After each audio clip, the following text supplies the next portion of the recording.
Welcome back to the Beaufort News. Carrie Dillon is back in the studio. Great to see you as always. Carrie, what's news today? Always good to be here. Okay, so all of this warm weather is coming up. It is festival season. There are a couple of things just to put a pin in. Get your calendars out here. We have Kid Fest on April 26th. It's the 23rd annual Kid Fest, which is fun.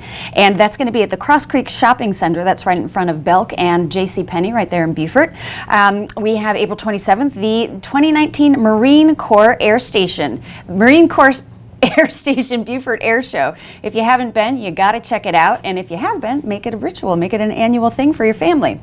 Of course, the Taste of Beaufort Arts and Seafood Festival is coming up, the Gullah Festival, and then the Water Festival will be later in the summer. But today, business-wise, we are talking about aquaculture, specifically mariculture. And now mariculture refers to aquaculture practiced in marine environments in an underwater habitat. So according to the NOAA statistics, this is around a $1.3 billion industry throughout the nation. But right here in South Carolina, we have a $2 million aquaculture industry. So our rivers here, you might know this fact, Daniela, being in the news as you are, but not everyone knows that our rivers here aren't actually rivers. They are tidal estuaries. And I learned this from Captain Amber. If you haven't been on one of her tours, you need to. Spartina Tours, you will learn so much about the May River, the May tidal estuary, and surrounding just the environment here. It is so amazing to learn about. But we eat oysters. Do you eat oysters? Yes, I do. I love them. How do you take them? Gosh, any way possible. Probably, our locals, though, our May Rivers, steamed, I think, is the way to go for me. Yeah, is that right? I like hot sauce and lemon for me, little saltines. Very nice. Saltines. Okay, so have you ever wondered why we eat them only in the R months, but our restaurants are able to sell them year-round? Yes. It's kind of an interesting thing. So when they spawn during the summer, we usually don't sell them during the summer because the wild oysters, when they spawn in the summer, it takes a lot out of them. So they're a little less meaty, they're a little watery. And so we have a really cool Ladies Island Oyster Inc. here is a farm, an oyster farm. And so they are able, usually a wild oyster takes about 3 years before it's ready to harvest, and these take just a year to do so. So the former Marine and the owner of Ladies Island Oyster Inc. is Frank Roberts, and he, when he began here, there were only a few oyster farmers in the state. And at that time, each farmer sourced their oyster seed, which is known as a spat. They came from Virginia. But then in 2014, South Carolina issued a ban on importing oyster seed because they were worried about disease transfer. So he decided to build his own hatchery, and he created a source of his own oyster seed. So he had a little help from Julie Davis from the South Carolina Sea Grant Consortium, and they helped find the best varieties of spat that would grow in our waterways. And today the hatchery supplies oyster seeds to every grower in South Carolina, and he produces millions of oyster larvae for growing right there in Beaufort. So the hatchery puts out 30 million larvae, and they don't need to find their own thing to adhere to. They're provided with 33 million microscopic oyster seeds. It's about the size of a grain of sand, and they then grow in the upweller.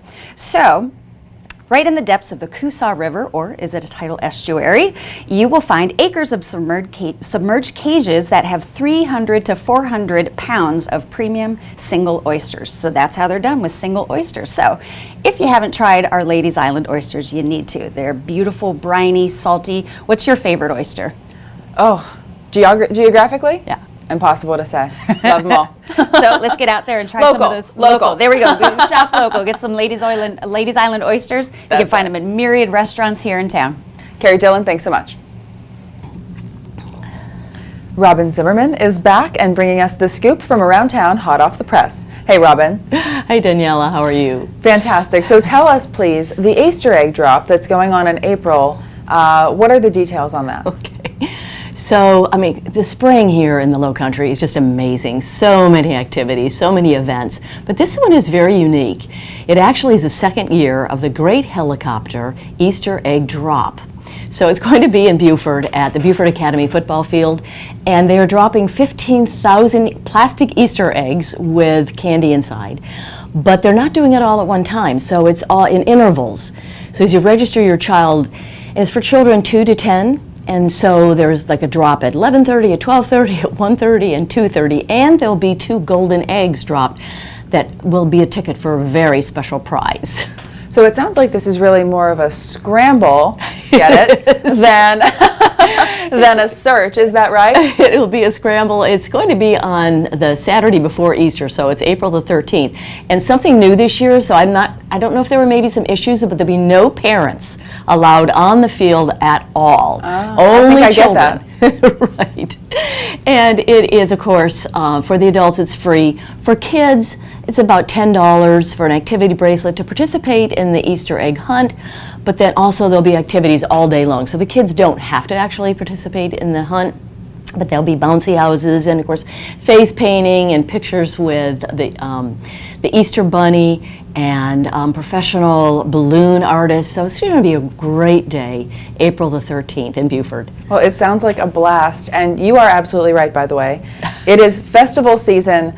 I feel like it's always festival season, though, no?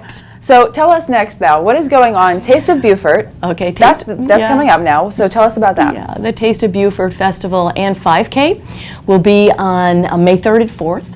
So on that Friday, there'll be an arts and crafts market, so that sounds very exciting, and also special music on Saturday, and the market will continue on Saturday. So again, great event. There'll be a 5K on that Saturday morning starting at 8 o'clock. Fantastic. Now, we have a lot of maritime news this segment, but this particular thing is a lecture on alligators. So talk to us about that. I'm so excited. My husband and I are going to sign up for sure. It's going to be on April the 30th at the Maritime Center. And this is Tom Murphy, who is a very famous, well-known wildlife biologist. He's going to be talking about alligators. He's done research on alligators for about 40 years. And he worked at the South Carolina Department of Natural Resources, where he did his studies. And he's going to be specifically talking about alligators and their habitat in the lagoons and the ponds in our golf courses. So as you know, they jump, they're fast, they're in and out of these ponds, and really, are they as dangerous as we all think they are? So I understand he's very entertaining. It is going to be again on the 30th of April at 5:30. It is $5 for adults, and for kids under 16, it is free. So I'm really excited to learn more about these alligators that are, of course, everywhere on our islands. Locally, very valuable information indeed. Yes. Robin, thank you so much for stopping by. Thanks, Daniela. After the break, we're back to talk workforce innovation and development. Stay close.